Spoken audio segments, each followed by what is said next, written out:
Enseñanza sobre la muerte de los siervos de Dios. Después de estas cosas murió Josué, hijo de Nun, siervo de Yahvé, siendo de 110 años, y le sepultaron en su heredad de Timnat Será, que está en el monte de Efraín, al norte del monte de Gaas.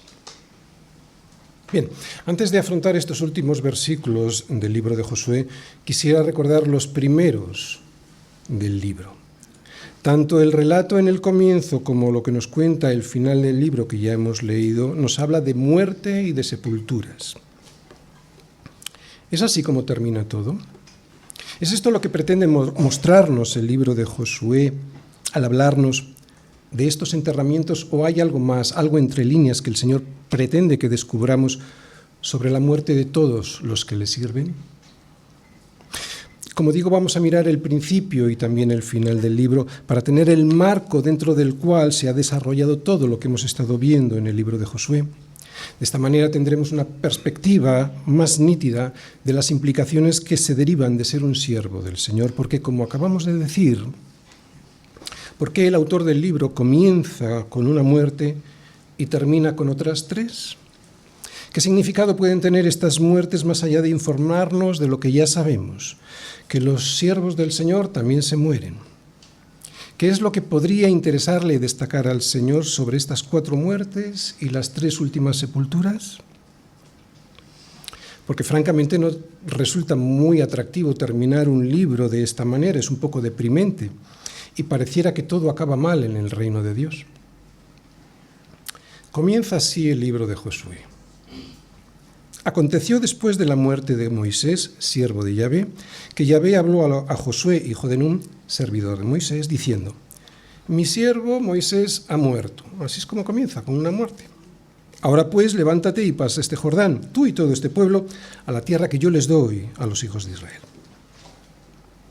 Bien, ¿qué podemos aprender de la muerte de los siervos del Señor? Lo primero que nos enseña la muerte de Moisés es que, aunque él ha muerto, la fidelidad de Dios sigue viva.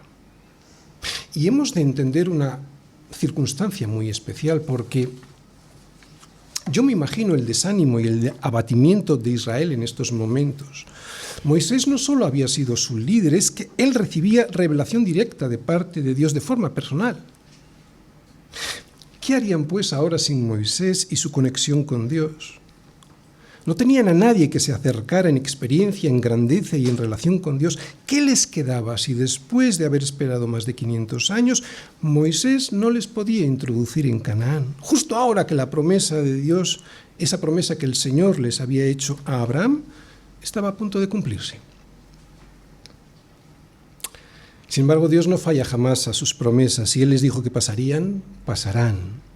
Y es lo que vemos justo también al comienzo del libro de Josué.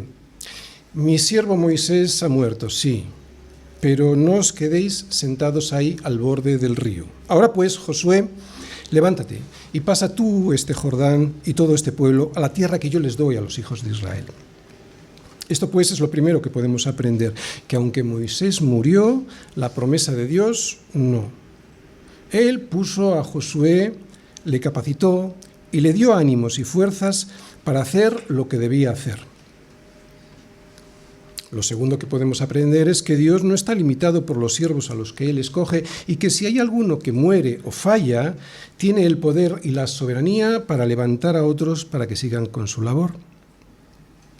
Y es que la fidelidad de Dios no depende de los logros de sus siervos, por muy fuertes y capacitados que estén o por muy elocuentes que sean. Ni tampoco está limitada la fidelidad de Dios por ríos caudalosos o por sepulturas. Dios no está limitado por nada ni por nadie, y mucho menos por la muerte.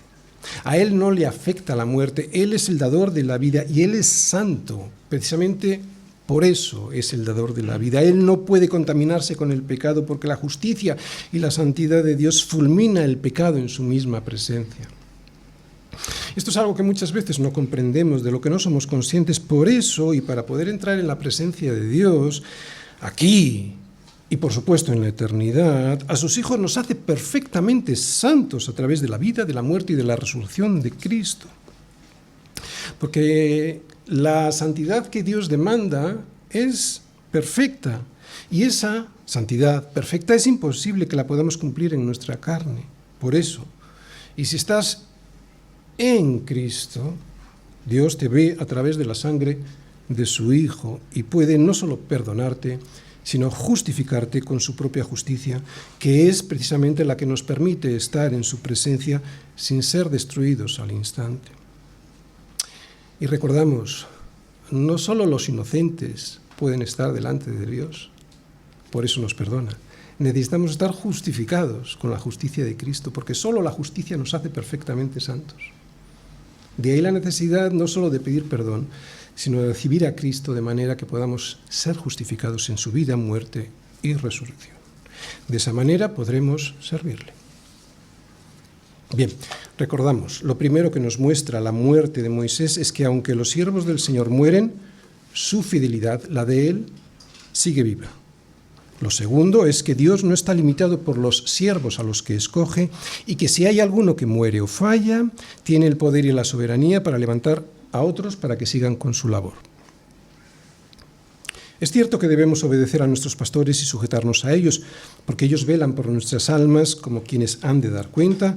¿Para qué? Pues para que lo hagan con alegría y no quejándose, porque esto no nos es provechoso. Pero eso no significa que una vez apartados del ministerio esos pastores, por fallecimiento o por falta de fuerzas o porque han caído en descrédito, debamos hundirnos, debamos quedar con esa sensación de orfandad, ¿no?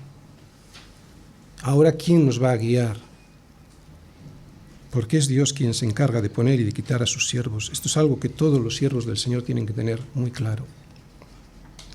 Recordamos, lo primero que nos muestra la muerte de Moisés es que, aunque los siervos del Señor mueren, la fidelidad de Dios nunca. Lo segundo es que Dios no está limitado por los siervos a los que escoge. Faltaría más. Pero lo tercero que aprendemos es que nuestra esperanza siempre está, precisamente por eso, porque Él es soberano, precisamente por esto, nuestra esperanza siempre ha de estar puesta en la sangre de Cristo que nos limpia de todo mal, no en los hombres. Nunca pongas las esperanzas en los hombres, porque van a fallar. Mi hermano, jamás pierdas la fe, porque has visto a alguien que ha caído a tu lado. Jamás decaigan tus fuerzas porque alguien que te estaba guiando hacia la tierra de la promesa muere como Josué o cae del ministerio, como pasa con algunos pastores. ¿Quién da el poder y quién da las fuerzas? ¿Quién da la fe sino el Señor? No es Moisés, la ley, la que nos introduce a la tierra prometida. La ley solo nos indica el camino y hay que seguirla, claro, pero el que nos pasa al otro lado es Jesús. Aquí vemos a Josué, en el libro de Josué, como un tipo de Jesús. Y esta salvación que nos da Jesús solo es por gracia. Ni el pueblo de Israel la merecía, ni por supuesto nosotros, que no somos mejores que ellos. Ya sé que lo hemos escuchado muchas veces, pero es bueno volverlo a escuchar. Porque tú eres pueblo santo para el Señor. El Señor tu Dios te ha escogido para ser un pueblo especial. Un pueblo especial más que todos los pueblos que están sobre la tierra. Pero atención, no te ha escogido por ser un pueblo santo, ni te ha escogido por ser un pueblo especial. Otra vez, te ha escogido para ser un pueblo santo, para ser un pueblo especial. No por ser vosotros más que todos los pueblos os ha querido el Señor y os ha escogido, pues vosotros eres el más insignificante, ¿a que sí?, de todos los pueblos, sino por cuanto el Señor os amó y quiso guardar el juramento que juró a vuestros padres. Por eso os ha sacado con mano poderosa y os ha rescatado de la servidumbre del pecado, de la mano del rey Faraón de Egipto. ¿Os das cuenta? Es por gracia. Siempre fue por gracia.